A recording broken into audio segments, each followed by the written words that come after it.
All right, so in this video, I'm going to talk a little bit about the difference between money markets and capital markets. So generally, if we kind of define some terminology here, short term, when dealing with the financial markets, typically is referring to generally less than about a year, give or take a little bit, but generally less than about a year. Intermediate term is generally going to land somewhere between about 1 to 5 years, give or take. Sometimes you might see 1 to 7 years or something like that, but generally in the vicinity of about 1 to 5 years. And then as a result, long term is generally considered to be typically longer than about 5 years. So if I kind of segment the length of debt or something like that, we've got short term, typically less than a year, intermediate around 1 to 5 ish, long term generally longer than 5. So with that in mind, let's talk money markets. So money markets consist of short-term, highly liquid, so very easily marketable, debt securities, often less than or equal to a year. So, hence the short term.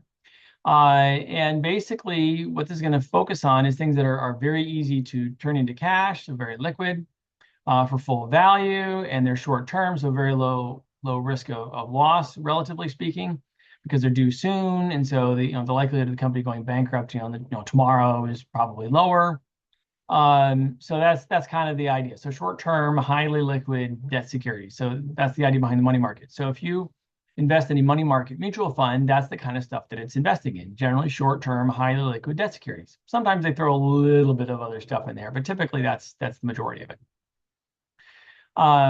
Now, if you had a money market savings account or something like that, generally then they're investing in similar kinds of things typically for that. And that's why you get a little bit more interest than just a standard savings account. The international equivalent of the money market is called the euro currency market, and it's going to invest in very similar types of things. Capital markets generally focus on intermediate and long-term debt, so longer term than the short term, and common stock. So intermediate long-term debt and common stock. Now, preferred stock is kind of interesting. Um, I'll probably address this more in a subsequent video, but preferred stock is sort of an interesting little hybrid that has some characteristics that look kind of like debt and has other characteristics that look like common equity. So preferred stock is kind of an interesting situation, but it's going to be considered part of the capital markets as well.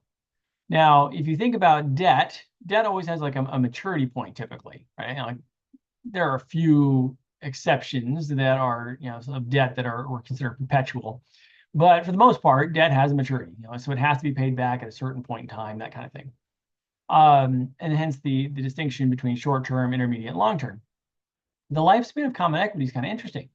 So what exactly is the lifespan of common equity? Well, the lifespan of common equity is basically going to be for the life of the company. So as long as the company is still in business, they haven't been bought out or anything like that, then basically that share of stock is still valid. So if you bought shares of stock in a company 100 years ago, or maybe your great grandparents or something like that did that, and they never sold it, they could have passed it on down. You could still have shares of stock in that same company. So it's if they're still around, still in business, and haven't been bought out or anything like that, you could still have those shares of stock in your family. So the lifespan of common equity is for the life of the company, which generally means we're going to consider common equity to be long term, and hence why it is considered to be part of the capital markets, because capital markets are basically where firms are raising long-term capital. Hopefully that makes sense, and hopefully that clarifies things a little bit. Thank you so much for watching, and have a great day.